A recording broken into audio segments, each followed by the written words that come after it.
So This I meeting know, is being recorded. I know it was, I know it was late notice to come up and say, hey, you got a Friday morning. So thank you, Alex. I'll hit record.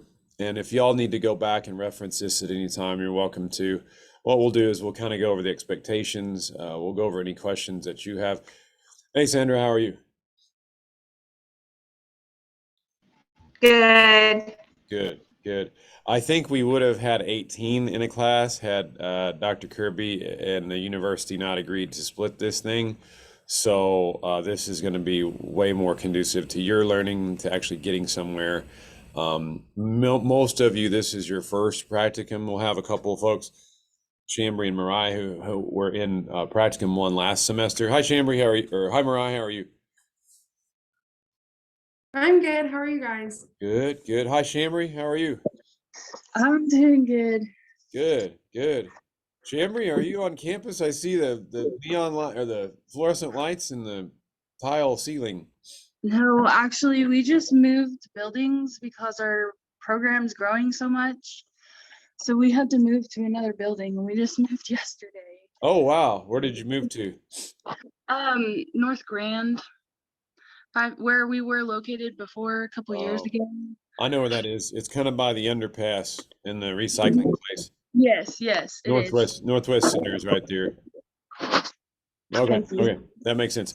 All right, so anyway, Mariah and Chambry have been in practicum last semester, so they'll hopefully, and it's good to have that sort of mixture as well. You don't want just all practicum one, practicum two, because there are different obstacles that y'all encounter.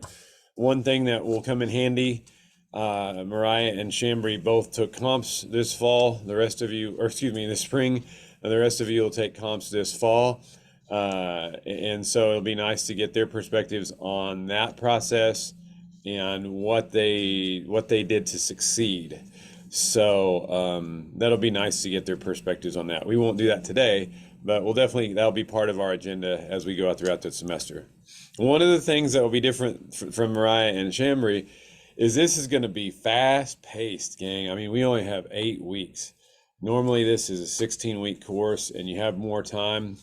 That can be good in that you're getting a lot of things here all at once. It can also be overwhelming because there's a lot to do in this class. There are a lot of responsibilities. There's 3 videos. Those are usually the biggest hassle with this class is, oh my gosh, how am I going to get the video? I've got to get the transcript. I've got to reflect on it. And I know those are hassles, but at the end of the day, I can't think of a more important piece of your learning than those things. It's like, oh, my voice sounds horrible and I don't want to watch myself. And it's just, it's nail, on the chalkboard cringeworthy, but just we're gonna do our best and get through the thing. So everybody should have had experiences with that. Before I get started, I'm gonna just go over the design of the Blackboard course. This will be a full class. I mean, we'll go all the way to 10 for sure. And we probably will take the whole hour and a half each week because there are quite a few of us. If there were only 3 or 4, sometimes I might cut a class a little bit short, but there are quite a few of us, so we'll probably go this full hour and a half. Any questions before I get started with just going over the course design and what to look at and expect? I'm just gonna say that I might have to hop off a little bit early, because I gotta get a couple more things done before I leave town. Where are you going? I'm going to Kansas for to see my dad, Oh. and I'm trying to get the office ready for Monday. Okay. Yeah. Okay. And y'all just moved yesterday, so that's probably needs something just set up. Okay. Hey, Mariah. For me, I usually have groups at this time, like all day Friday, and I don't know what to do about that or what suggestions you might have. Okay. So yeah, we need to be here at least 75% of the time. We are going to miss one class. There's one class I can't be here for, and that is June 30th, I think. I think that's the date. Let me double check that. Yeah, so we're not going to have class June 30th. That week you'll need to get with your site supervisor and have a little extra time, or maybe you could hop in with Dr. Kirby over there in her group if you had a pressing issue. Um, Mariah, so there'd be maybe two options. One might be to hop back in over with Dr. Kirby if she has a different time. The other one would be to get somebody to cover your group. Okay. So otherwise, we do need to be here, at least 75% of the time. That's in our like from our policies from our regents. So So I have a similar issue. I only have every other Friday off. And so I can see how I can make that work. what we might, okay, so if you have something like that, if you can at least attend an hour of the hour and a half that we have, I think we could probably work with that. We'd have you, if you had an issue, we'd have you go first, before, the other folks in the group would go. I don't know if that helps, but there's a little bit of flexibility, but yeah, most classes people need to attend. Okay. I can try and rearrange my groups. Sorry, Megan, I didn't mean to interrupt. You're okay. Okay. Thank you. I'll talk to my supervisor and see if I can not see clients during that time and try to be available. Okay. I know at Grand I have 5 hours a week that I can use towards practicum, but I think that's just towards like getting the hours in. Does this class count towards getting our hours in? Yeah, I can't count for face to face, but it does count for indirect for sure. So that's number one. Make sure you count the time we spend in class because this is practicum. So Okay. this does count toward your hours. What you can't do is you can't count time for another class. Okay, so that's usually the one of the first questions is, hey, what actually counts as as credit for the hours for this class? So let's kind of go in. That's probably a good way to jump into this. Is let's talk about ways that you do get credit for practicum hours. So let me just share this, and we'll say that things that count, time that count for, and let's go with indirect first because they're a little bit different.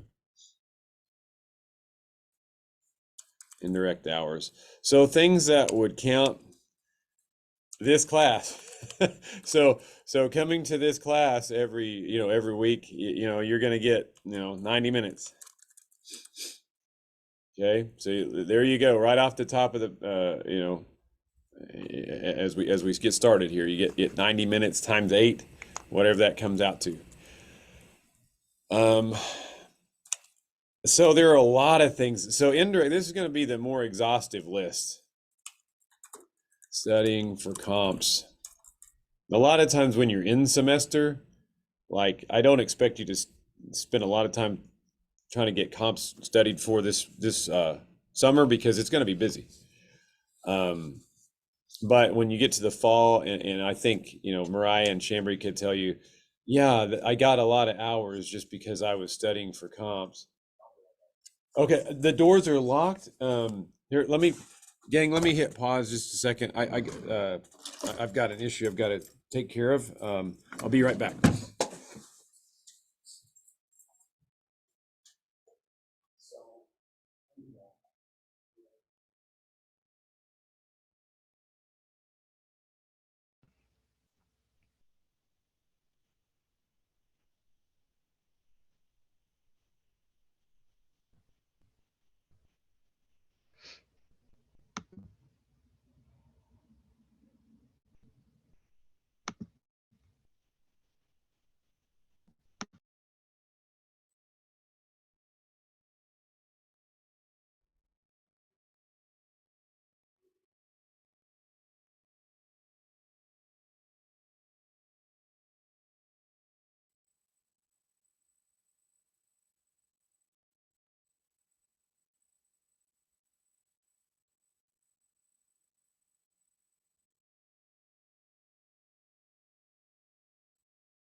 Man, y'all are quiet. I couldn't believe you chatting it up while I'm gone. Okay, everybody's in a daze. All right, let's get started. Again, sorry, the cable person needed help. So we are, so spend time studying for comps, session preparation. So as you think about your clients getting ready, you know, getting set up, that might include also like physical preparation, like what Mariah's, or sorry, what Shamri's talking about is getting her, you know, office set up. If you need to prepare physical space, you gotta do the same thing when you're a real therapist. You're gonna have to like, okay, what do I need? Do I need to get my laptop here? Do I need to get paper? Do I need, I mean, use that time. I mean, we have a lot of flexibility when it comes to indirect hours. If you just want to improve your own, like just reading a book about counseling or studying, you know, let's say you're just doing like research because you're passionate about it. For instance, I didn't bring the magazine in, but there was a book about counseling for human sexuality. You know, that's not a class that we're going to a lot of you are going to be able to take because we only offer it every other year. But there's a textbook out that I saw, just my latest issue of Counseling Today is available. I thought, you know, I might just get that book to read it. So, you know, if it comes up in a class, because I wasn't ever trained with that. So it might be worthwhile if you want to, you know, develop something that's like a specialty to you. So continuing with that. So like reading a book about counseling, continuing education. So we're going to host a continuing education event on June 9th, next week at, oh my gosh. So that's going to conflict with this time. Okay. So I thought about another conflict.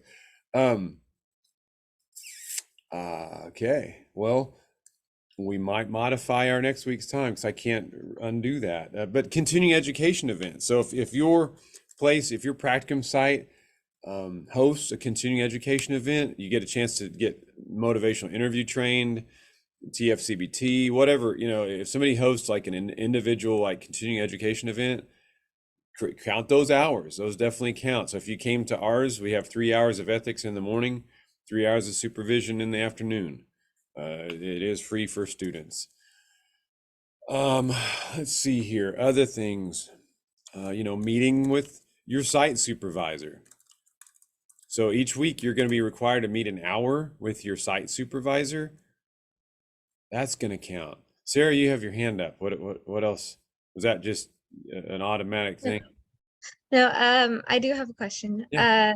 So in a couple weeks, I'm taking a seeking safety training. Can I count that? Absolutely, you can count that. 157%. Yeah. So yeah, getting seeking safety trained. That counts. That's going to help you be a more effective counselor. You know, basically anything that's related to you becoming a counselor outside of you studying for another class, you know, putting time in, working on another class, you can't count other class time. But if you're developing yourself as a counselor, like, you know, note taking, you know, documentation, those things. A lot of things. If you have any questions, just email me, but there's a lot of things that count.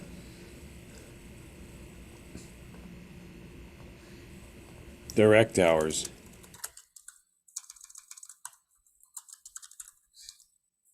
All right, what are y'all thinking about here? What are some things that might count for direct hours? Any assessments you might do? Yeah. Assessments. What else? Groups, Intakes. Groups. Yeah, intakes. What else? individuals. Yes. Co-therapy. If you're observing, if you're shadowing.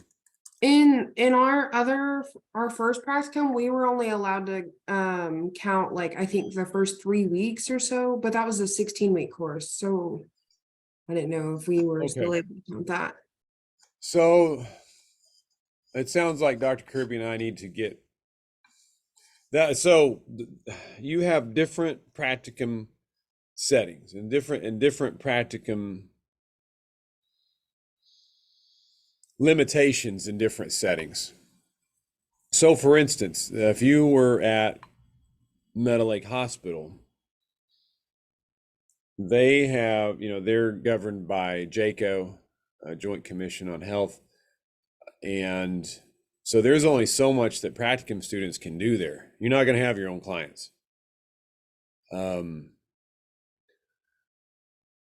I'll follow Dr. Kirby's. I've been a little bit more lenient with that, particularly when we had, COVID restrictions. It sounds like Dr. Kirby and I need, so observing and shadowing, I'm going to allow you to, because this is my reasoning on that. There may be a time where you just need to observe somebody a different style. So for instance, if you're just like shadowing one other clinician, like if you just watch me, I don't, my style may be very, very different than yours. My personality is very likely different than yours. So it's going to be beneficial for you to see different people do this.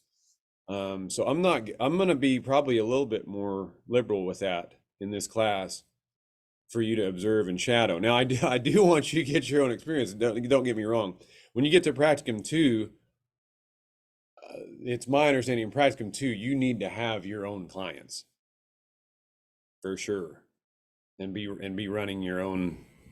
So I'll get with Dr. Kirby on that to make sure we're consistent. But if you can give me a decent reason why I need to count some shadowing observation hours, you're likely going to get credit in this class.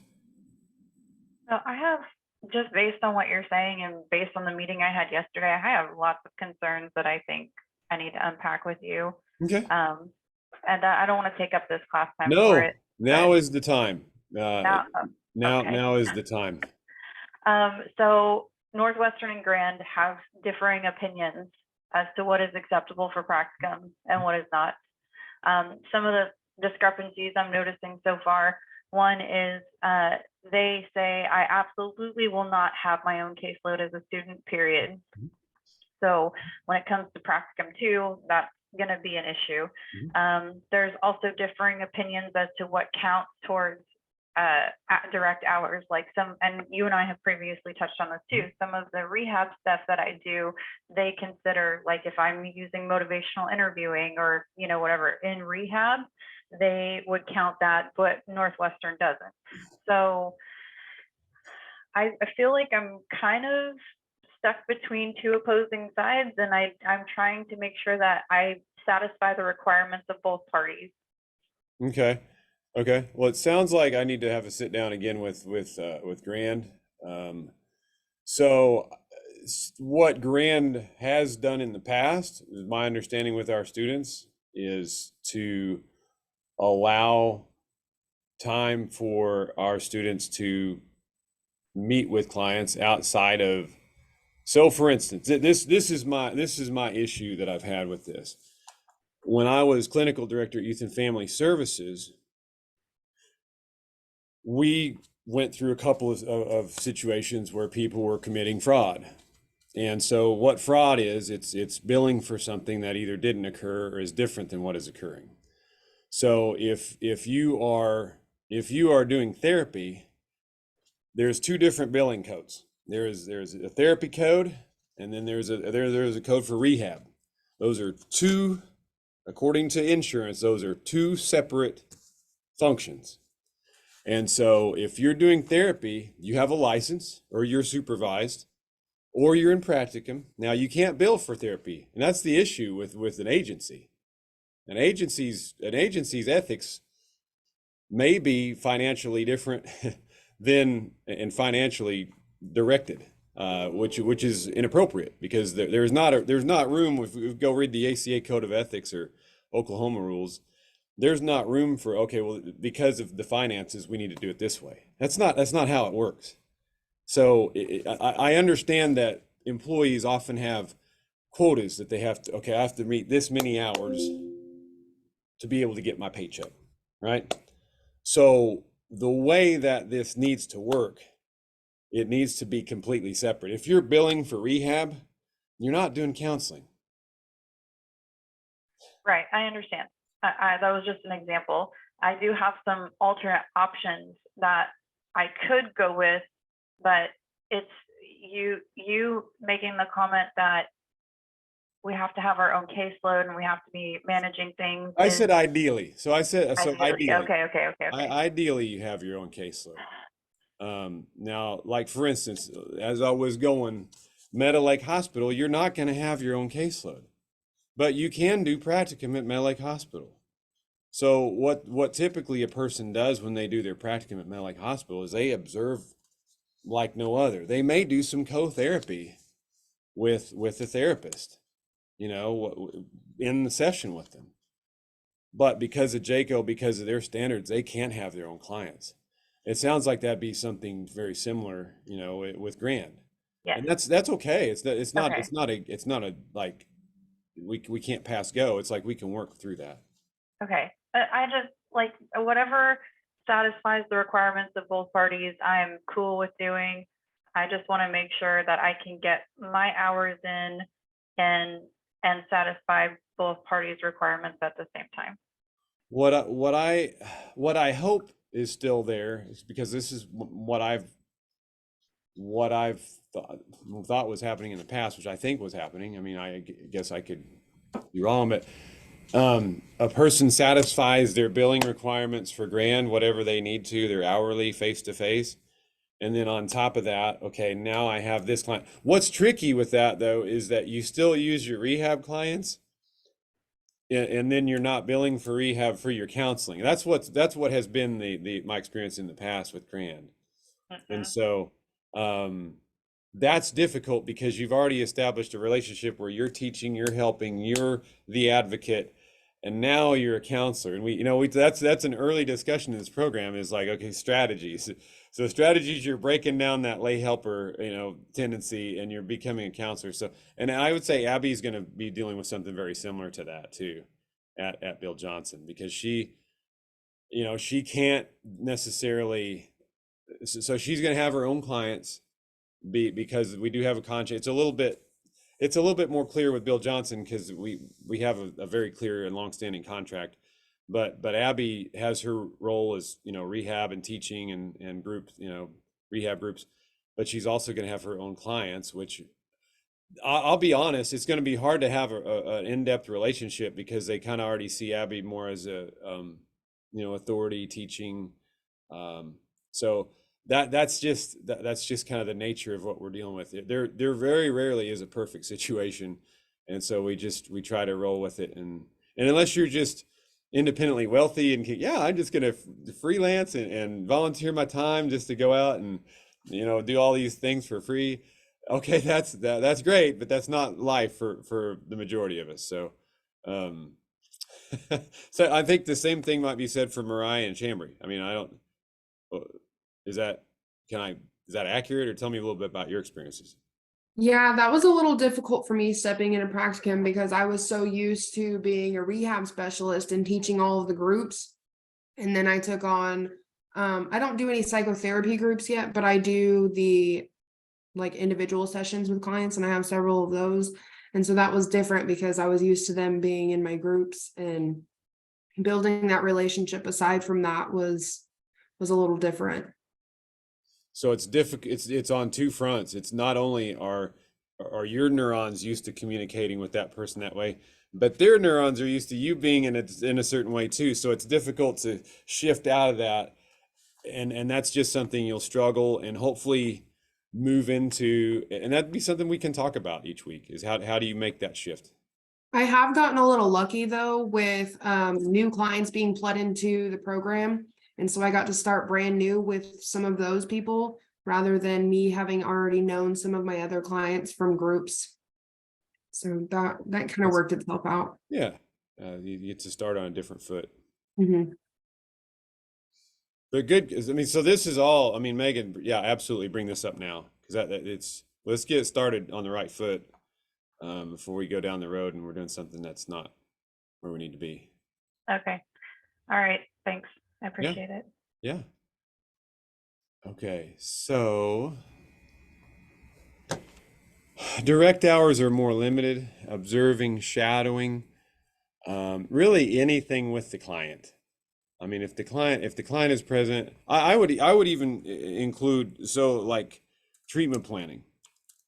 The client may or may not be present. I tried to at least include the client while we're coming up with goals. I mean, I may be writing them out after a session a little bit more clearly, but treatment planning to me is a direct hour, the direct service. So, um, if the client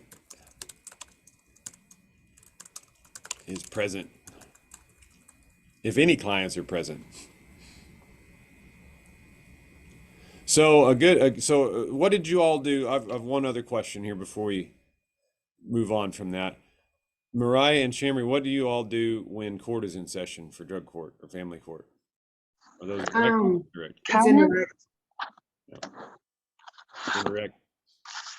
I put it under indirect other, Mhm. so like other activities, and then I just put like court staffing and then court, because we staff about the clients, and then we have the whole court session, so. Yeah. Yeah. So the staffing about clients. So if you're in a clinical meeting, that's, clinical meeting on site. Yeah. That's an indirect. Questions about direct and indirect? I got a We question. also, sorry, I was just gonna say, we also counted like if you did any progress notes or contacted clients like on the phone, we counted that as indirect Yeah. hours. Yeah. Note taking, documentation, case management. Let's say that you are a case manager and you have to do some of this and it's with your clients.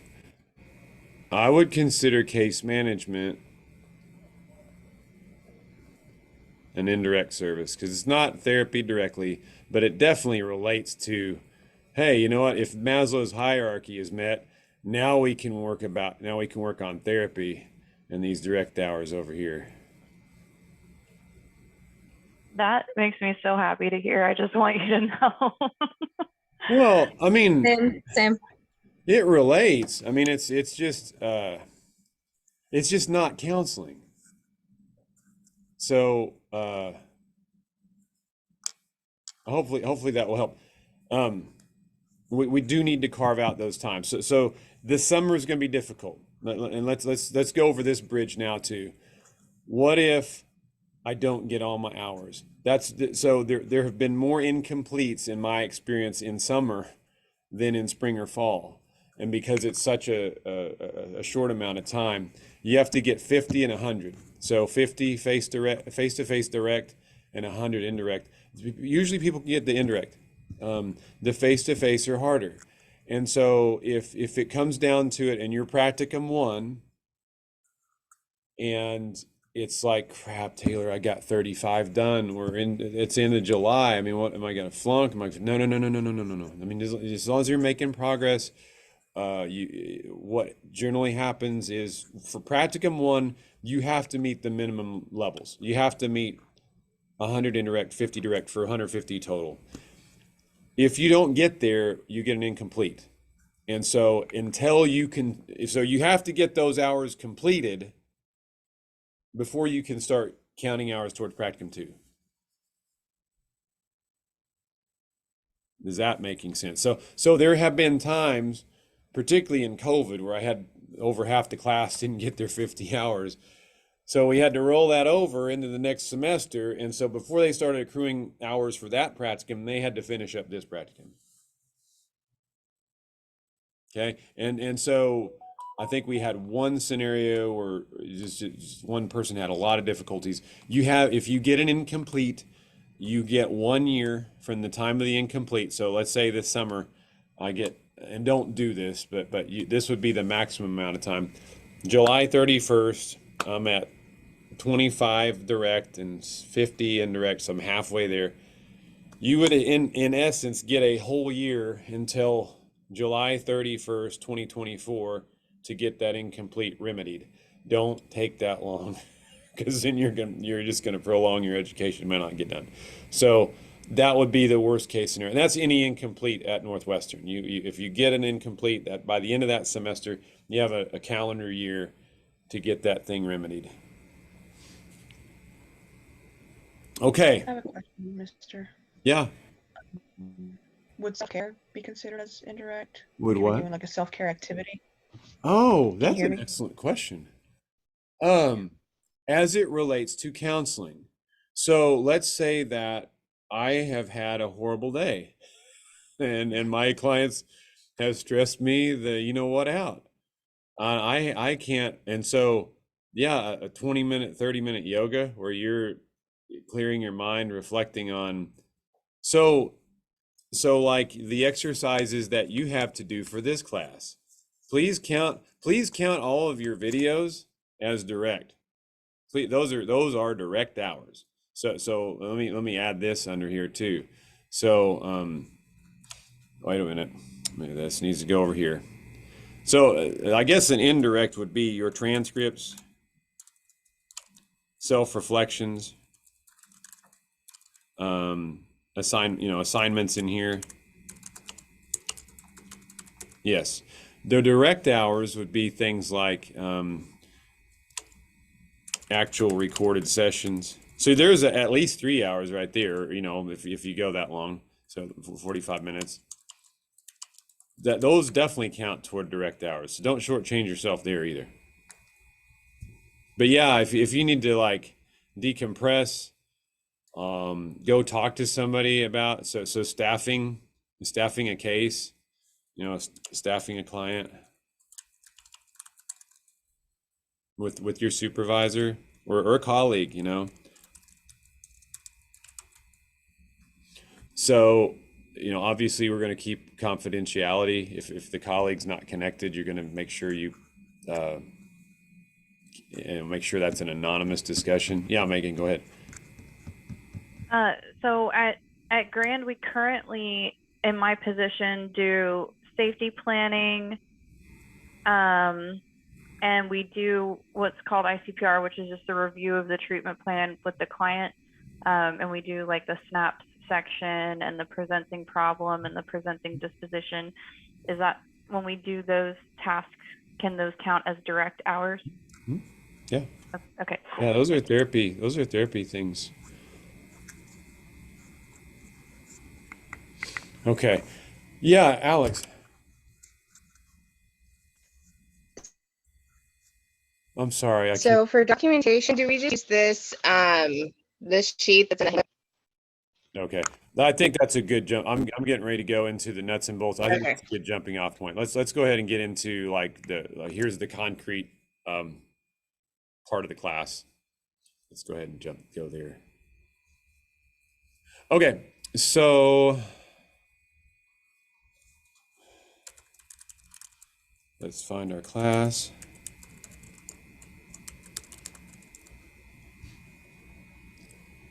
Do you have a different Google sheet than what Kirby was using, or do you have the same one to count hours?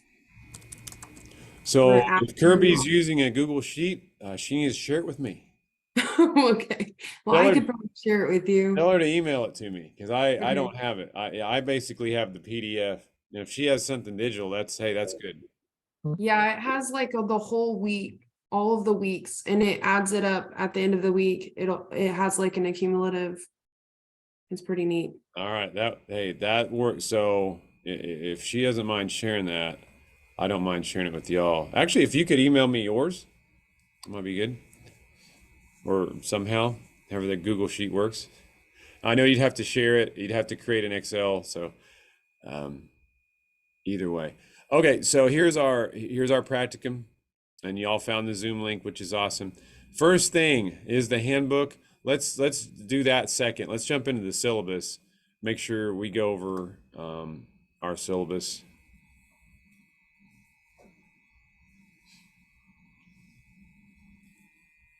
Minimize some of this stuff. It makes it bigger. Oh, I need to change. Why did I upload this one? Oh my gosh. Okay. So it's summer. It's not spring of 2023. Let me make sure this is the right one before we even get into this. May have just uploaded the wrong one. No, I changed the dates. But please know I will change this to reflect that we are in summer. I apologize for that. If you need to get a hold of me, usually best bet is email. I'm in and out of the office this summer, so you may or may not catch me if you try to dial the number. Let's see here. We don't have a textbook. However, I would hopefully you've kept your strategies and techniques and supervised experience books. Those are highly recommended.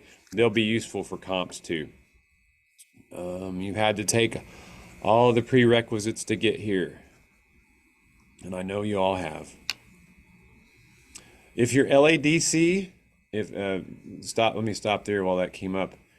Raise your hand if you're LADC, wanting hours for LADC. 1, 2, 3. Okay, so maybe possibly 4. So Abby's in double good shape there because she has 2 LADC supervisors. She has Trent, she has me. Mariah and Chambry, you will want to complete LADC paperwork and have me sign off on it since I'm LADC and LADC supervisor. So yeah. That's the one where it has the 10 hours in each category, right? Yeah, I've got it shared in our practicum outline, and I'll go over that in just a minute. Okay. While I'm thinking about it, y'all have a separate sheet. You want to complete both, okay? Let's see here. You can. I have a question regarding that. Yeah. I know that I'm on the LPC track right now, and then I'm gonna one second, baby. And then I'm gonna come back and do the LADC track. Do I need to require? Is there any different requirements for that? Okay, so here's the kicker. At least half of your clients have to have a diagnosis, an addiction-related diagnosis.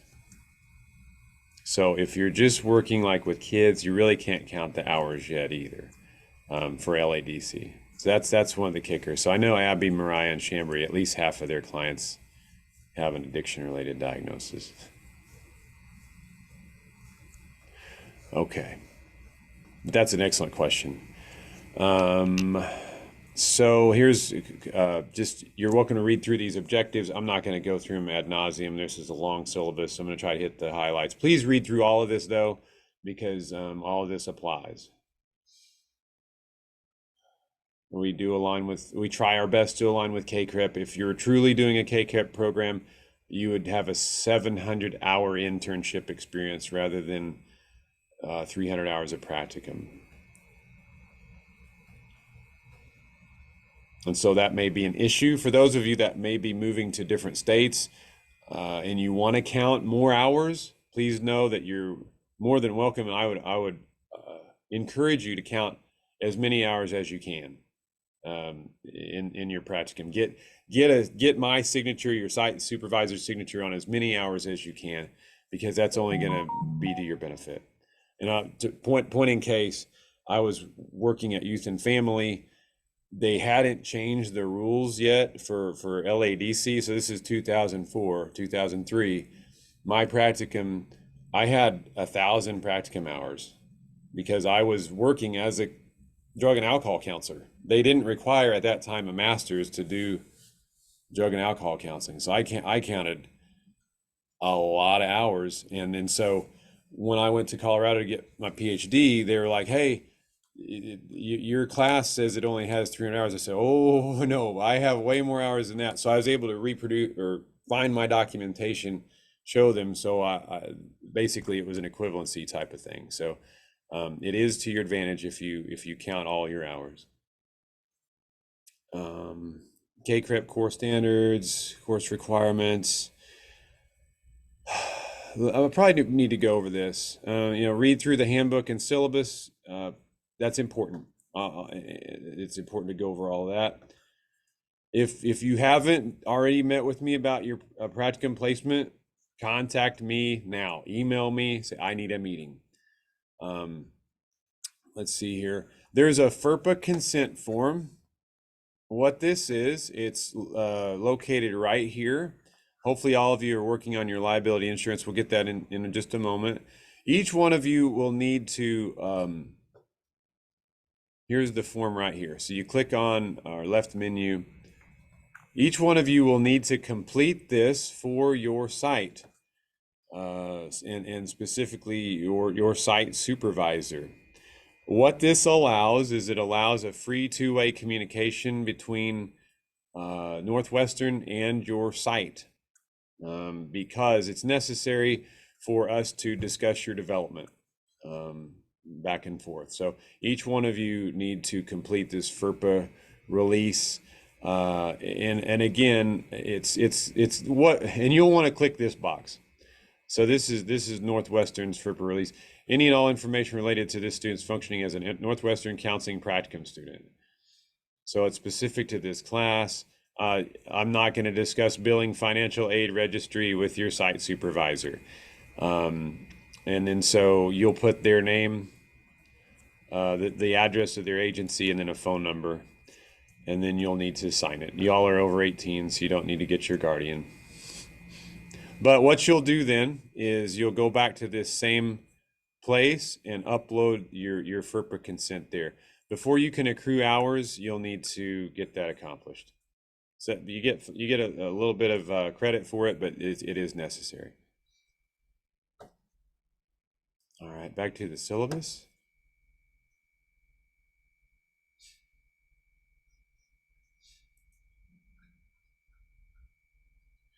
Okay, and the next thing, let me open another tab so we can just go back and forth. This is going to get ridiculous.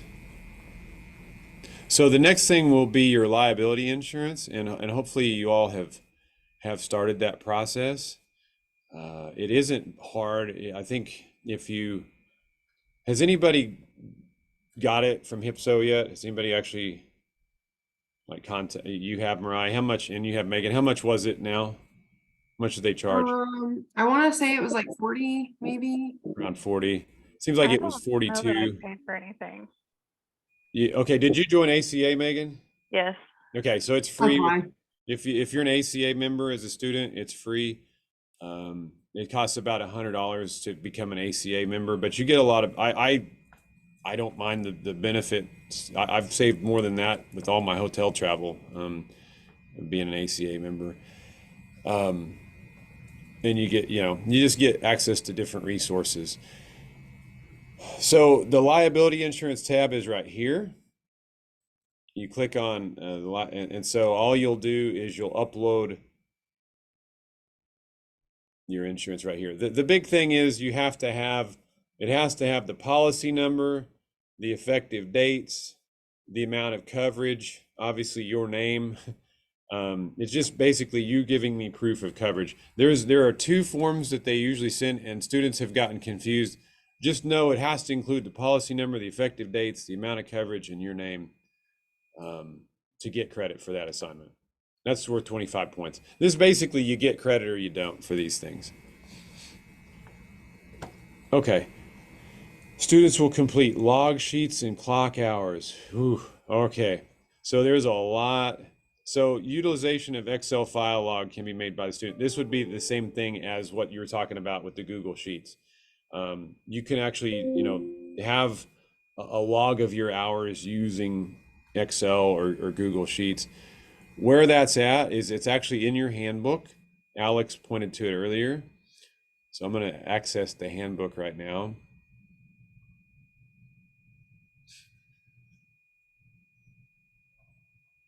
And the hour sheet is like page 17 or something. It's down here. Here it is, page 19.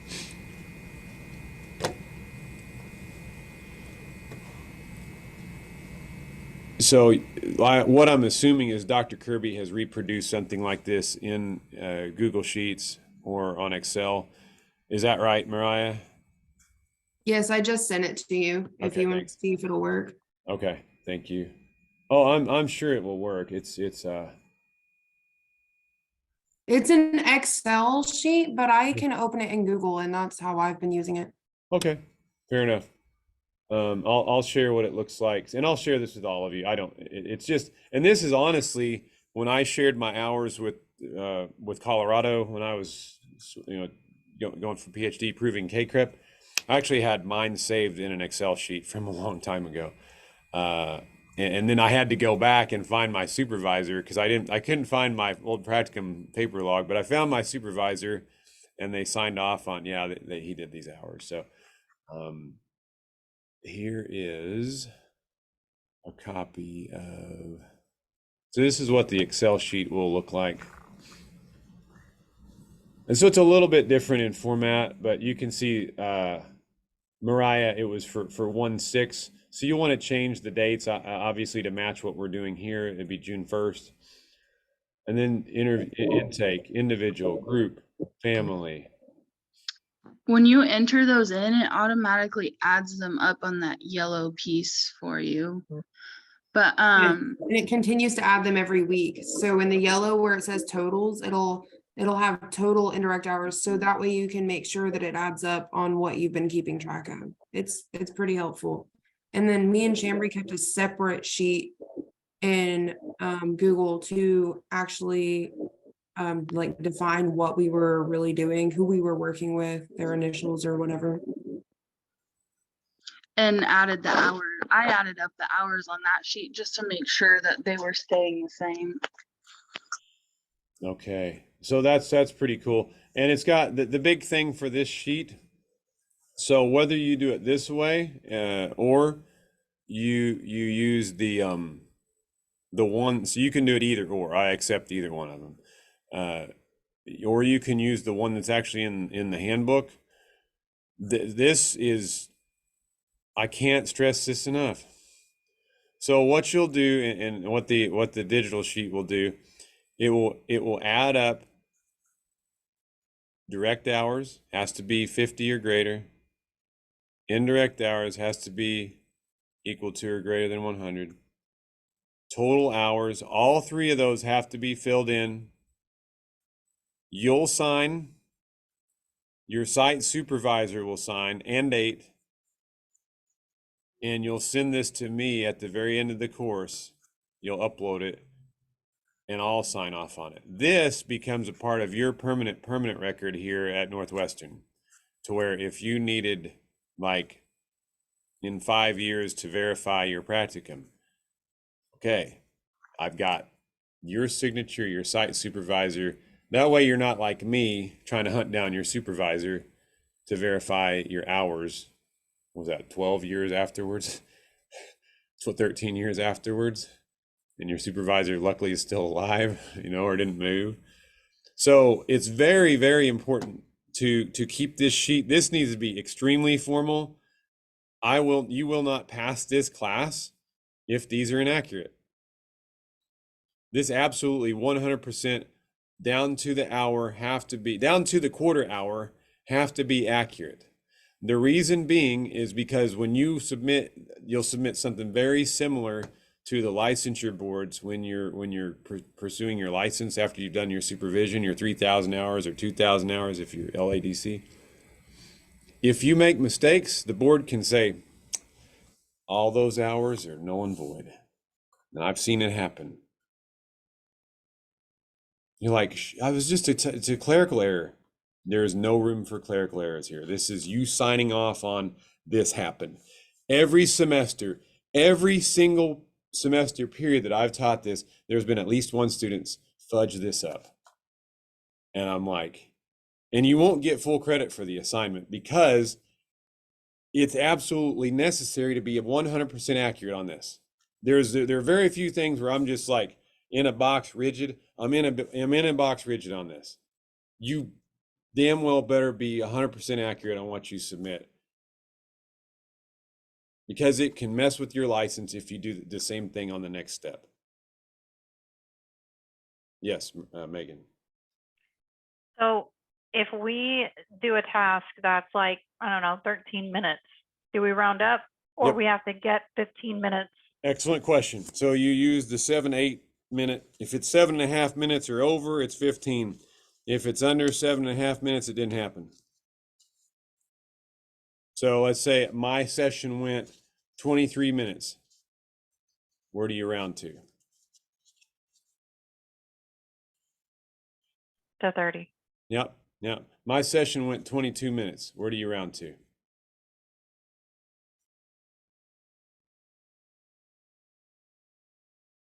15. My session went 52 minutes. Where do you round to? Well, we'll round to that hour, right? It's over 50 minutes. Your session went 52 minutes. Probably 45. No, not yes, 45. Yes, 45. My session went 53 minutes.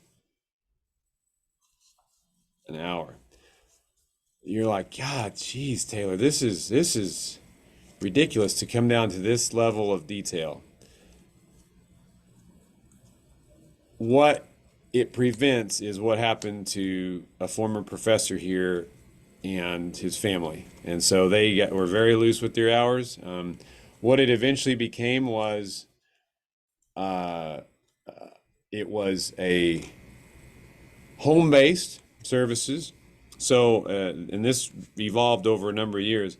They were home-based services, and what eventually started happening was all of them began to document hours, like they saw Billy from 8 to 9. They saw Susie from 9 to 10. They saw Elliot from 10 to 11. They saw somebody else from 11 to 12. If you're doing home-based services, what's wrong with that?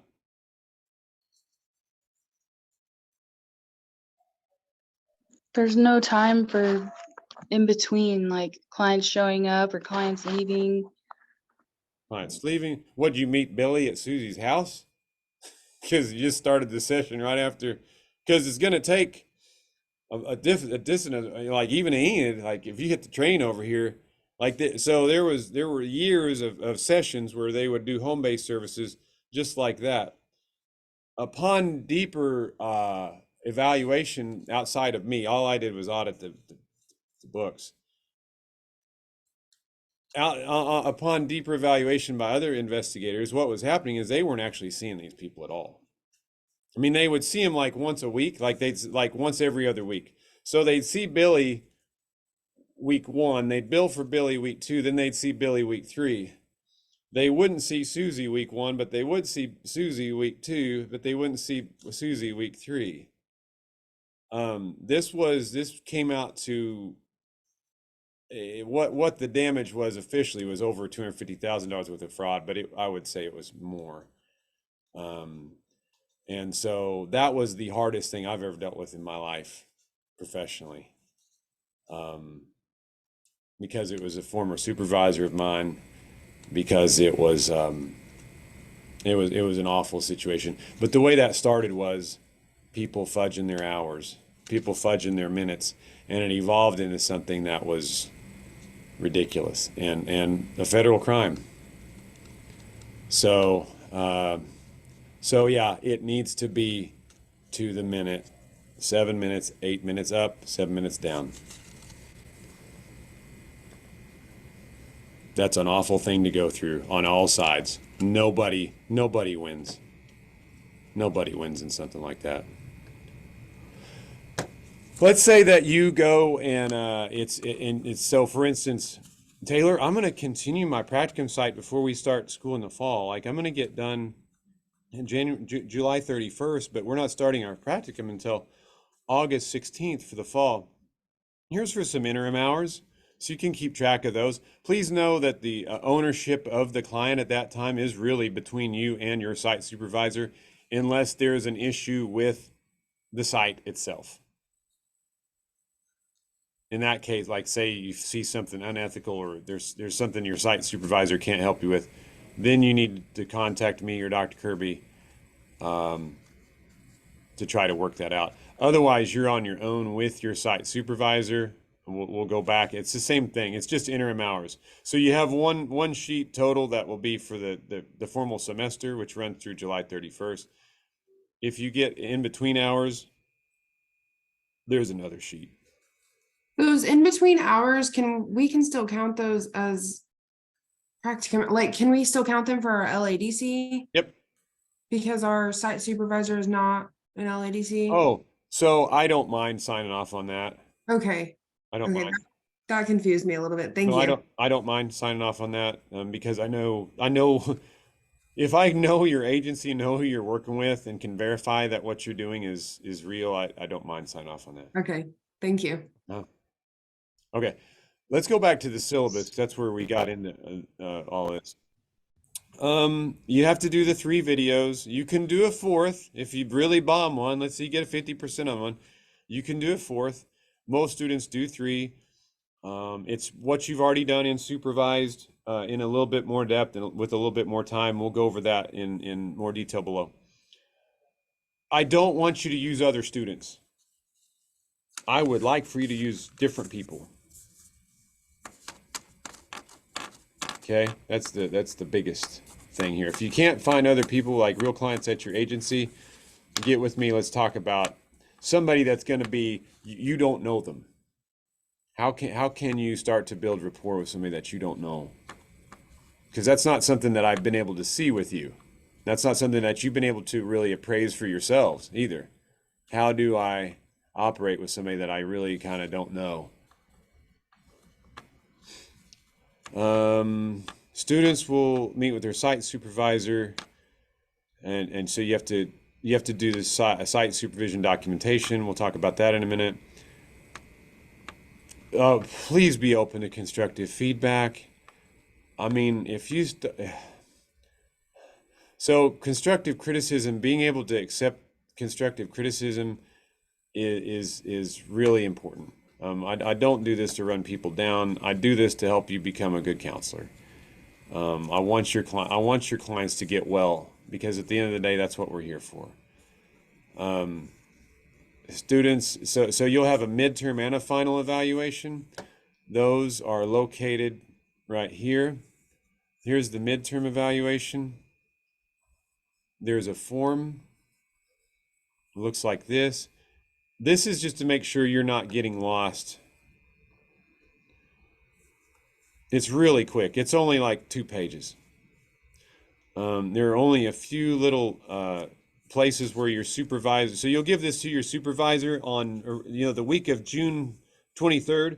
You'll want to give this to your site supervisor, maybe even the week of June 30th, to consider how you've been. And so site performance recognizes your own limitations, your overall, they get to rate your professionalism, your development, the receptivity to feedback, your preparedness to work in the field. You'll document your hours at this point. And then the supervisor has a chance to make comments. So you'll sign it, your site supervisor will sign it, and you'll just upload it here. So it's uploaded the same place. So you'll upload it here, your midterm evaluation. That's to make sure you're not getting behind. I mean, I've had students that sometimes halfway through they're at 0 hours. I'm like, how are you gonna make this? How's this gonna work? Not the 16-week course, but I have had that on this course. Okay, let's see here.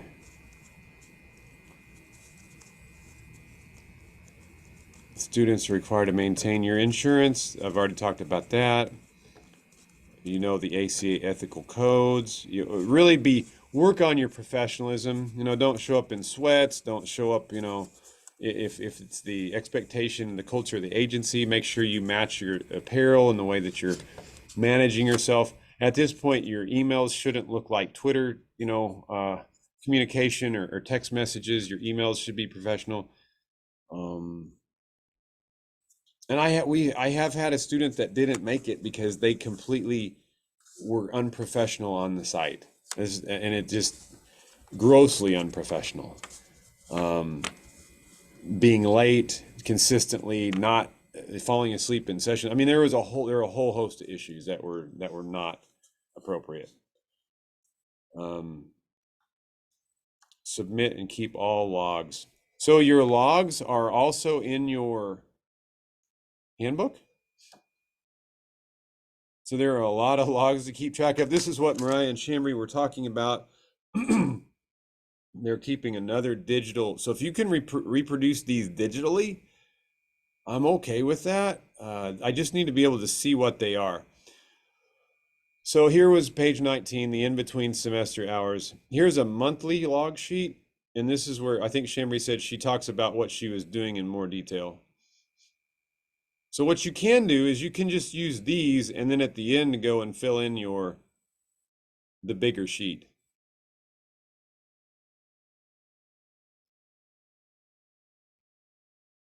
This is a consent form. So if you, and you should fill this out for anybody that you record for your 3 hours of sessions. It's a consent form. You'll need to upload that with your video or with, yeah, with your video. Each week, please bring this form to your supervisor and you'll document what you talked about during your 8 weeks of 1 hour supervision with your supervisor. You need to fill this out. Do not have your supervisor fill this out. So write down what you discussed, write down, your plans or goals or outcomes, any comments. You'll detail your hours for the week, your indirect hours for the week. Your supervisor will sign it, you'll sign it. So reproduce this at least 8 times for this course. At the end of the course, so this is July 30th, that last week. This takes some time. This will take your supervisor probably 15 minutes to do. And if you want to just use your hour-long session with them to do it, I would advise you to do it. Just say, hey, I've got to do this for the class. It's going to take you a little bit. I don't want to abuse your time. So here it is. It's 5 pages. The supervisor, fill this out for them, your name, the date of the evaluations, the site, all that stuff. Your supervisor will go through and rate you on a lot of different things. Basic work requirements. You're welcome to read through this, but it is a lot. It is 5 pages. And so your supervisor will need to sign off on that. And again, I need this. If I don't have these, your final assignment is worth like 100 points. This is like either a pass-fail kind of thing. I need all these. You need to provide all these. You'll also rate your supervisor and your placement. So this is for you. So I want to know as a practicum instructor here at Northwestern, hey, is this an appropriate placement? Does this, and so you get to rate your experiences. Is this supervisor, do they really suck? At that moment, hopefully you've already had a conversation with me rather than just submitting it on a piece of paper. But there have been times where the sites have been completely inappropriate. People are doing unethical things. And that really sucks because, like, what do I do now? I mean, I'm trying to get hours. I need to make sure these count. I don't want people to hate me. I'm just a student. So please contact me quickly if you see something that's not above board. That's difficult, and I don't want to put anybody in that situation. And we do have places we will not use because of bad student experiences. So if a placement continually abuses our students, then no, we're not going to place you there. You're not appropriate. And we have had that, unfortunately. Okay, that's the end of the handbook. Real quick, I don't know if I missed that, but okay, so this evaluation form is done once a week The one page, yeah, during the a supervision one meeting, page or where you is kind it of the, detail okay, what you're doing, yeah. The one page there is something that you'll do each week with your supervisor. I know it's a lot of paperwork. It just is. I have a quick question. So on the monthly log sheet that you were showing in the handbook, what I was talking about earlier, the Google sheet that we were using where we put the date, the time that it started, the time that it ended, and then what we were doing for that amount of time. That's what we were turning in for our first practicum. Would that be still appropriate, or do you want us to fill out that monthly log? No, if you've already created something that will fit that need, then I'm gonna accept it. Okay, all right, thank you. That's just, I'm so the one that Alex talked about, I'm that needs to be signed off on each week. But the one where you're like the monthly log, yeah, that's for you. That's to help you keep track of it. I'm less so I've had this happen. I've had a student or two turn in that monthly log sheet, and all of that didn't complete because they were doing it by hand. All that didn't completely jive with their totals, but their supervisor already signed off on their totals, and they signed off on their totals. The thing that's formal that stays with you is that final record where it has your signature, your supervisor's signature, and my signature. I'm not going to sign off on your monthly logs. Your site supervisor is not going to sign off on your monthly logs. Those are there for you to help keep track. Okay. So really, when it comes down to it, to me, the biggest formal thing is that that total sheet. It's got those 3 signatures. Be 100% accurate on that. Okay. So total sheet, this is the one you're talking about, right? Yeah, I'll pull it That back. has all the, I'll that has the 3 signatures. So it is this one right here. This will follow you. This is your practicum hour long. It's page 18. Okay. And it's got the 3 totals, the direct, indirect, total hours, and then the 3 signatures. This one needs to be like you're gonna publish it in a book, or it's going to be on display at this, Smithsonian Museum. I mean, it's like this needs to be 100% accurate. Okay. When can So we? this sheet that you have up right now, oh, sorry. I'll put it back up. Where do we put the indirect on this? Because it just has like the individual group and then other direct is the So here's column headers. This is indirect over here. So you can see this is total indirect on this side. So anything on this side of the sheet, these final 3 columns, this is all indirect. So Okay. you'll probably have a lot of miscellaneous hours. Honestly, students have a lot of miscellaneous hours because they're studying, because they're doing different things. So your site supervision should be an hour a week. If you do group supervision at your site, I mean, obviously document that. We had that at Youth and Family. We had a individual and we had a group supervision meeting. Any clinical staffings, I would count that as group supervision, as far as what your agency is requiring. Here's your direct hours in the middle. So then you add all these up in the middle. That comes up with your total direct. You add all these up, these last 3 columns, that's your total indirect. You add these 2, that comes up with your total. And then folks will sign off on it. Now, you'll only fill out the first 8 weeks of this because you're in the summer. And so this is a full 16-week form, but you'll only fill out, don't worry about weeks 10 through 17. You'll only be filling out these first 8 weeks. So you're keeping track of your weekly totals.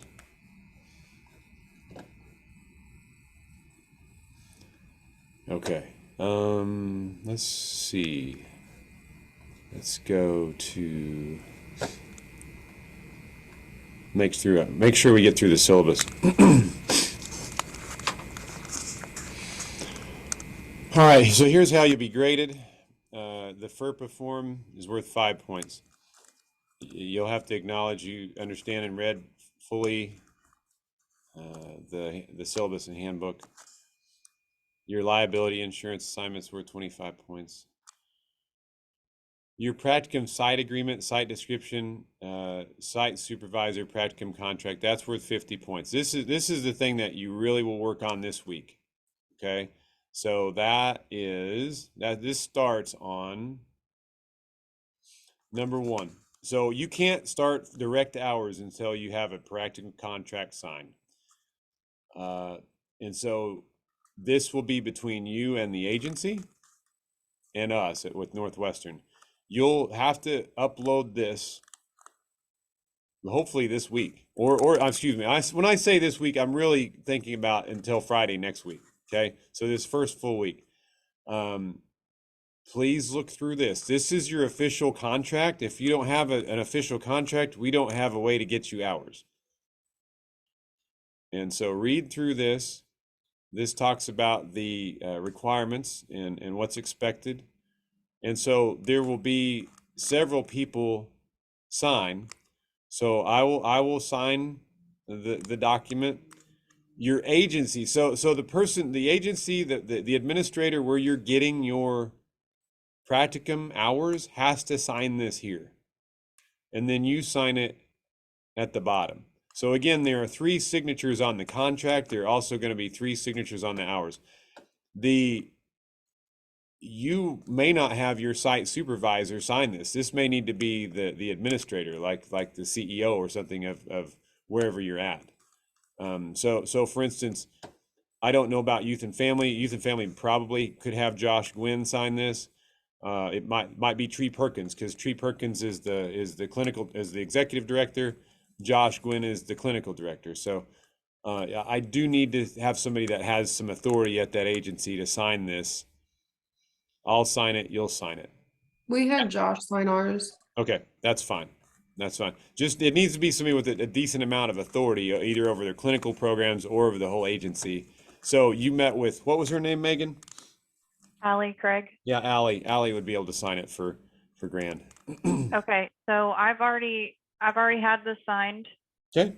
Do I need to wait for you to sign it and then No. let me know before I No. start? So once you sign it, that's a great question. Once you sign it, once the site signs it, upload it here and I'll sign it.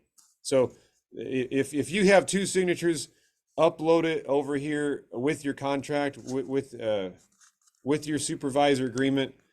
I'll sign it, make it part of your documents. Okay, but you're also uploading this at the same time. So you need to go through and fill out this practicum placement description. Talk about what's available there. You should be doing this at the same time, you're talking to the site about your placement. And for me and Shamri, we have to turn all these in again, correct? Yeah, just use the ones you've already turned in. Don't Okay. redo it. Just if you've already Okay. done this. And same thing. So think about Practicum 2, everybody that's here. This is your Practicum 1. You'll just upload these again in the fall. They don't have to be re-signed. So just get them signed once. They just have to be continually uploaded because we have different Practicum instructors, and so we've got to have for each course the necessary documents. So just keep them. They're good for a year. The signatures are good for a year. So yeah, you'll this is important. Make sure you document who the supervisors that are available and their type of license certification. Just has to be some sort of mental health professional. Could be social worker, could be marriage and family, could be LADC, LPC. Just has to be somebody that's it could be a psychologist, could be a psychiatrist. It just has to be some sort of mental health profession, a master's level or above. We have had a couple people supervised by psychologists before, so that works. We have to have this uploaded too. We have to document how you're going to deal with crises. Who are you going to contact for a suicide attempt, a drug overdose, aggressiveness, physical illness, psychotic reaction? How do you report child abuse or elderly abuse? What's the procedure at the agency? So this needs to be addressed in your first meeting with that site. What are the crises procedures? We need this as far as Northwestern to make sure that you're covered, that we have these emergencies covered. Who do you contact in case of emergency? It should be the site. It should not be us who don't know the agency. It shouldn't be Dr. Kirby or myself. It needs to be a person on site, and there needs to be a backup person at the site to call, because we're not going to get involved in agency business and then get caught up in some liability. It needs to, the emergency that happens on site needs to be handled there. Now, if you go through a situation and it's a suicidal response or report, you need to contact me as early as possible. Send me an email, say, hey, I've gone through this. I need to speak with you about this. Particularly if it's if it's a traumatic experience, I want to know it as at the earliest time possible to be able to support you. you know, we're not in with kid gloves now. You guys are on site. You guys are dealing with, you know, real situations with real people. And so, if all else fails, if that system fails, let me give you my cell phone. If that system fails, I can't guarantee I'm going to be here. If that system fails, you can contact me, but 911 is probably the next bet, especially if it's like an immediate situation.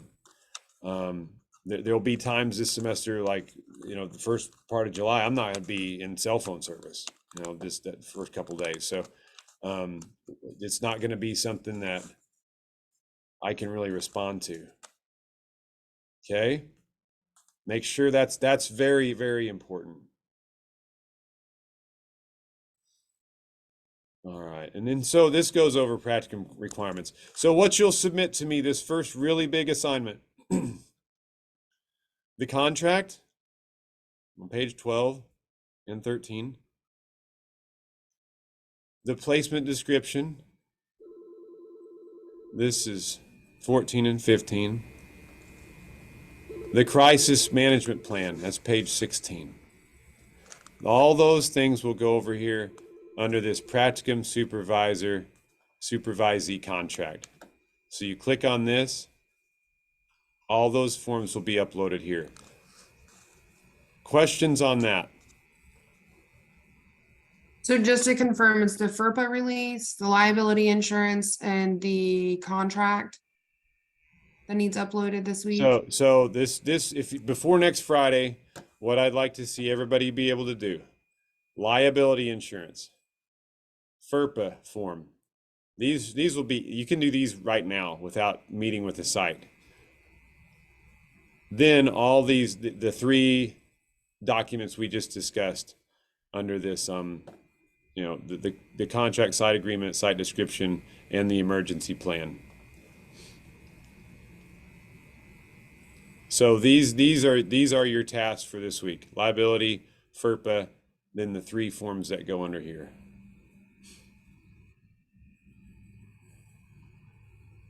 There's a lot to do.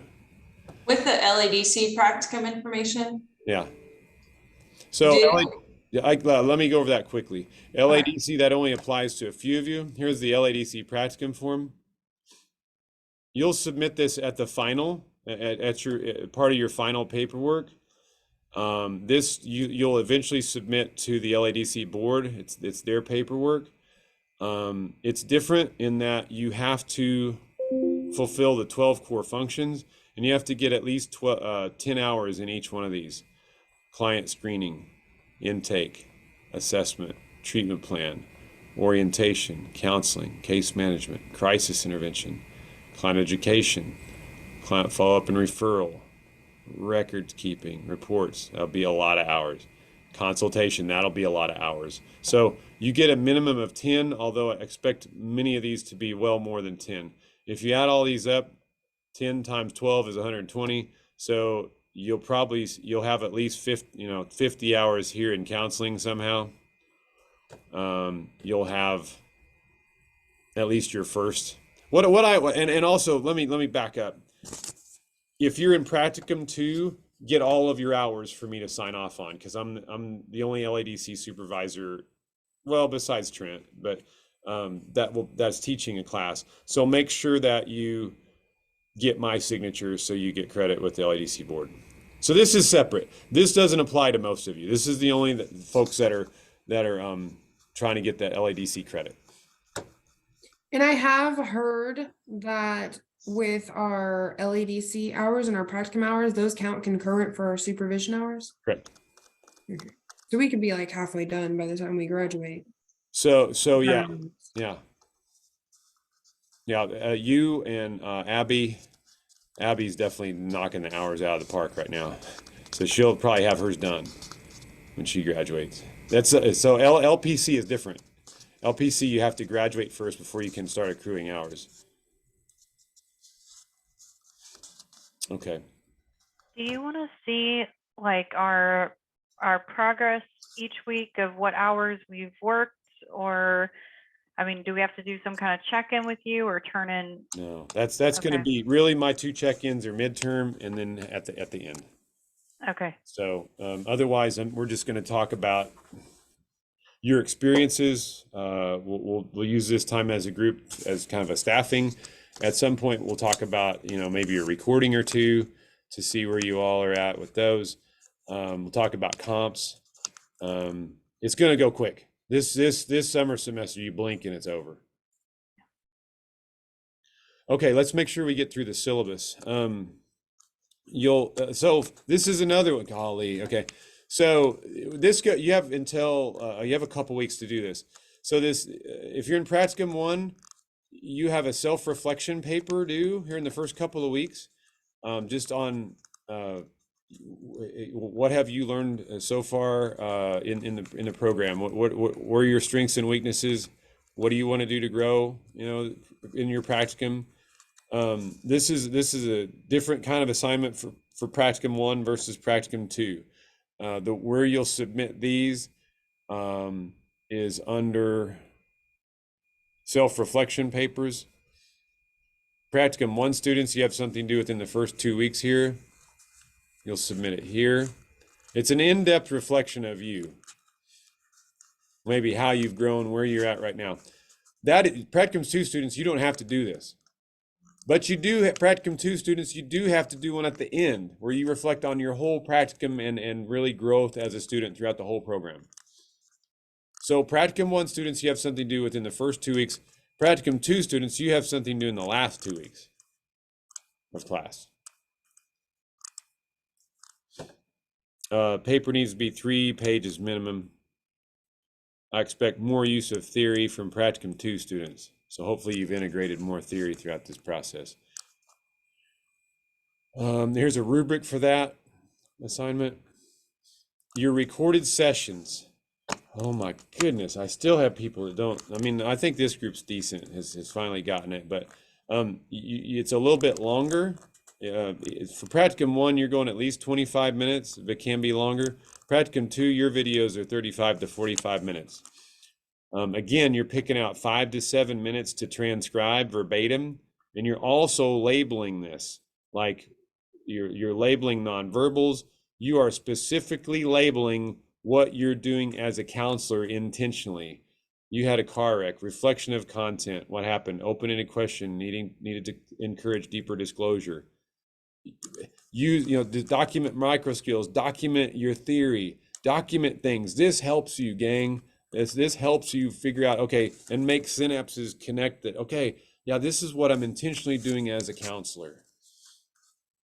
And please pay attention to the highlighted portion of this. And here's a rubric for this. There's an option. You have 3 of those at least. You have the option of a 4th. Midterms worth 50. I showed you that. That's you and your supervisor. Final eval, that's all your paperwork. And that's right here at the end. It's a paperwork dump on me. And so what you do is you dump everything that you've done into this final evaluation. That's worth 100 points at the end. Please know you're being evaluated for professional disposition. That's a pass-fail grade. You're welcome to read through this here. Okay. If you have health issues, please, or a disability that could impact your performance, please contact the following people here so we can make accommodations. And that's really important for this class because that would extend to your site, which different sites have different capabilities. Okay, course outline and tentative schedule. This will give you an outline of what all you need to accomplish. Please pay attention to this. Just make a checklist and check these off as you do them. That way, I know there's a lot up front, so just check things off as you do them. Your first reflection paper, I said you have a couple of weeks. If you're a Practicum 1 student, that's due in 2 weeks. Your first session recording is due in a little over 2 weeks. So you need, oh my gosh, Taylor, you kill me. It's only 8 weeks. So find somebody that you can work on with your counseling skills, record, and you'll have to, again, get their consent. And so you're welcome to go through this in quite a bit of detail. Your second recording is due the first week of July. Your third recording then is due like the third week of July. The fourth recording, if you choose to do it the final week. Everything, okay, so like we can't pass go. You'll either get an incomplete or not a passing grade. Everything has to be done by July 31st at midnight, because I have a lot to review. There's nine of you, and so there's a lot of paperwork to review at the end. If I don't have it, generally speaking, I tend to issue incompletes unless it just looks like gross negligence on your part, and then it's like, well, did you actually do this class? That was a lot. For the recording, is Yes. there, I'm sorry, Alex, is what? there a consent form that we I'm so sorry. It's not. use for recordings? Is there a consent form that's already made that we use? Yes, yes. Sorry, your audio is very delayed from what, you know, your lips are moving and then nothing's coming out. And then all of a sudden here comes a whole bunch of words. So if I understand you correctly, is there a form? And yes, it's in the handbook. And it is on page. So this is your consent form for your victim, I mean your client that you'll be recording. Let me see if I can find it. And you want different clients each recording or No. the same client? I want you to pick one client. I would like for you to stick with them through both practicums. I'd like you to pick somebody that you don't know and that you can develop a deep rapport with and that you can see over a long a period of time. And so it's kind of like you're moving past supervised. Here it is. It's on page 21. With that being said, are you gonna go back and watch mine and Shamry's videos? From first practicum? Yeah. Oh, unless you really want me to. If you want me to see your growth. What I hope happens is that you all see your own growth. And that's typically what happens is like, oh my gosh, this is so much better than what I did. I feel way more comfortable. And what you'll see, what typically happens with those is people's clients will like be talking about this deep stuff and you're there with them and you're okay with it. And you find something together that's hopeful and helpful with them. And so that can be, that's really where I'm like, yes, they got it, you know. Yes, Sarah. So the person that we have as our, would you stop? The person that we Cancel your have, dog. I'm sorry. It'd be nice to, but does it have to be, you said it can't be another student. So is it just like somebody that we choose? It can be, yeah, and so not somebody that's family, you know. It has to be somebody that's outside your circle or maybe just barely in your circle.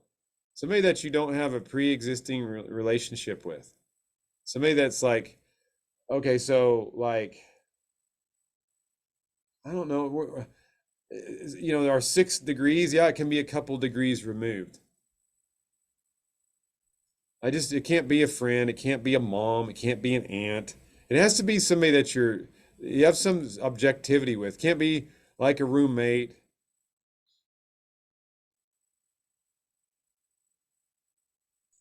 Could we do a client here? If you get it, so that's ideal. So if your site placement allows this, youth and family allowed it when I was there. So if your site placement allows it, use one of your clients. That's what I do.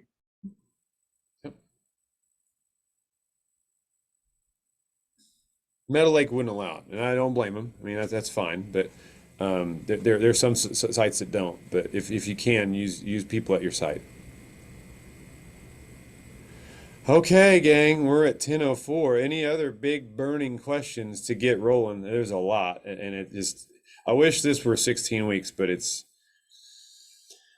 is what it is. It's 8 weeks, and we gotta get through it. Did you say that we can roll hours over into Practica too? So, okay. So if you don't get done, yeah, you get incomplete as long as you're showing like progress. Um, and so we can make this into like the big thing for me is that you really can't count hours toward Practicum 2 until you get done with Practicum 1. That's the big thing to remember. And that's okay. I honestly, even last time I taught this in the summer, 25% of the students got an incomplete because it was too compact a time to get it done. So I know don't freak out. An I turns into a grade. Okay, so that's the big thing. It's not a W that just sticks out there. An I will turn into a grade as long as you eventually work on it. Yes, Sarah. So say we don't get all of our direct hours done within this time frame, can we use that, what is it, like 2-3 week? Yeah, use those in between hours. Hours? You'll use that in between hours sheet that just says, "Hey, I'm adding hours on top of," because that just needs to be there so we know that I wasn't or Dr. Kirby wasn't like your point of contact. Like we're not. It shows that we weren't meeting as a group by using that in between hours sheet. Okay, but we could possibly do that to finish up our practicum 1 hours. Yeah. So that's a pretty easy thing. I mean, I submit an I to the registrar. I'll give you like, okay, these are the things that need to be done. And then when you're done, you just email them to me what I'll do is I'll keep the course open. You'll upload them to the course. That way that if anybody ever wants to go back and check, they see that you've completed it. So actually don't email me. I'll keep the course open. You keep submitting stuff in the course and then you'll get that grade once you get all those things in. Yes, Megan. Allie wants me to start working on their documentation today, and she wants me to count those as hours towards practicum. Do you consider that? You have her signature. Just upload it to me. Let's go. Let's get started. No, I mean, she has documents she wants me to review and go over, and she wants me to count that time towards my hours. Would you consider that indirect hours? Yeah. Okay, cool. Just know you can't count any direct. So this goes for everybody. We can't count any direct hours till you have liability insurance in here. Okay? Because that's just absolutely 100% necessary. Okay. Any other questions? You're here, gang. Oh, sorry. Go ahead. Gonna speak to you after class, if that's okay. Yeah. I'll hang on. Okay. We're here. It's the real deal. We're out in the real world, stepping into it. So, let's go. Let's make this thing happen. It's exciting. I'm excited for you. I know this is a lot, but this is why you do this. We're here like real people, not just mock sessions. So, I'm excited for you. I'm excited to be a part of this. Please, reach out if you have anything. I'll be here. I'll make time. I'm excited. Let's go. Let's make this happen. Awesome. Thank you. All right, everybody. I'll see you next week, same time. Oh my gosh. So look for an email from me because I have a continuing education event. Could people do Thursday if I do like, oh my gosh, I know I've got something Thursday morning too. What is a decent time? Like, okay. I don't even know what to say because I have my mornings booked. How about would 10 a.m. Thursday? Would that be something people could do? No? What about 8:30 a.m. that Monday after next Friday? Maybe. I have groups that morning as well. Crap. Okay. That's just why? Okay, just everything's crazy. Look for an email from me. I'll probably go with that 8:30 on the Monday. It looked like I had some nods there. And then we might meet twice next week. Not next week. Next week we probably won't meet. But then the week afterwards, we might meet twice that week, like Monday and then the Friday. Okay. Okay. Everybody be good. Reach out to me if you need anything. I'll look for your paperwork. See ya. And I'm here, Sandra. Hey, what's going on? Okay, so I talked to the youth and family place. They allowed me to do my practicum there. I know that for the next fall semester, I will have issue trying to get my hours, Mhm. and since I'll be working, So get as many so as you can get. okay, so they just wanted to make sure that it was allowed, and I was wondering if it will be okay for me to try to do as many hours as I can this during the summer. They will allow me to get as many hours direct or indirect, everything like that. Get as many as you can get. And then we'll deal with what we have to in the fall. Okay. So yeah, you can always go over. I mean, I went way over as a student what I was doing. So you can always go over. Okay. And then since I'm doing the LPC track right now, and then I'm gonna come back and do the LADC track, do I need to worry about any practicum hours for that, or how would Okay, that work? so you can, and this is, I've had to do this for many people when I was a clinical director. If you don't get a practicum in school, then they count your first 300 hours of work as practicum. So you can't count those towards your like 2,000 hours toward your license. So, but you can count your 300, like first 300 as practicum. So it's okay. They'll still let you work. It's just like they will then count your first 300 hours of work as your practicum. Okay. Okay. So, and also So for if you're working with people with addictions at youth and family, I mean, let's think about a way to maybe count some of those. If not, if it's just with the kids that don't have addictions, that's okay. okay, because I know they said that for direct hours that I could be talking to parents too. So I don't know if Yes, they yeah, might have. family. I forgot. Oh my goodness, I forgot to mention that. So yes, family is our direct hours. Okay. Absolutely.